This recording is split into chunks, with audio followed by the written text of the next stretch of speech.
The universe has a funny way of creating equilibrium. On one hand, Europe has awful weather, but they get the fully powered 228 kilowatt Volkswagen Golf R. Australia, meanwhile, has tip-top weather, but we get shortchanged with the shitty 213 kilowatt Golf R. Does that mean you should ignore the Golf R in favour of something like a Ford Focus RS or perhaps a Peugeot 308 GTI?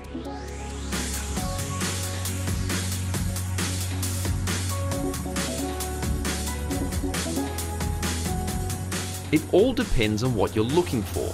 If you want a no-compromise track-attack weapon, a Renault Megane RS is a better choice. But if you're after something more elegant with more luxury and cutting-edge technology, the Golf R will not disappoint.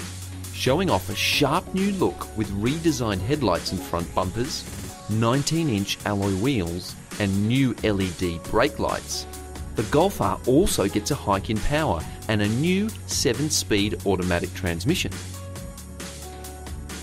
The Golf R is hugely popular in Australia, and for good reason. It's a good size, it's a pretty good price, and it develops an ungodly amount of power. Its adaptive chassis control can instantly transform it from a comfortable everyday commuter car into a very angry apex predator. Just switch it into race mode and things get very interesting very quickly. Throttle response is excellent and power delivery is confidence inspiring, enabling this 2-litre turbo ripper to punch out of corners with effortless ease. It tracks beautifully through sharper turns and bites the road like a pit bull on a postman.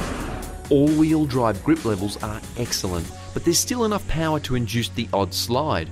These are progressive and rewarding thanks to the solid steering and suspension setups. Sure, the Golf R isn't the most intense hot hatch on the market, but it's certainly not tame. It's an easy car to get a lot out of. Even novice drivers will be able to drive the wheels off this thing. It really does help you go fast. It's a lot of fun to drive, but I do have one criticism, and that's the engine note. It just sounds a little bit synthesized. The original R32 V6 Golf had an absolutely amazing note. I just kind of wish there was a bit more of that rawness. The interior of the Golf R is a very pleasant place to spend time. Leather sports seats, electric everything, and Bluetooth galore are nice. But it looks almost the same as before, except for 2 significant additions: high-resolution screens. Tech heads will love the new high-definition digital instrument panel, which can be customised to show all sorts of data, even satellite navigation. There's also the new and very pretty 9.2-inch touchscreen infotainment system that now features gesture control. It makes a huge visual impact when you first get into the car, but the lack of audio dials makes volume control and other operations just a bit fiddly. If you own the previous generation Golf R, there's no compelling reason to get this one. The tech upgrades are nice, and the extra power always comes in handy, but there's no denying the attraction of this vehicle. It is a lot of fun. And those people that say it's a boring car, I don't think they've driven it properly.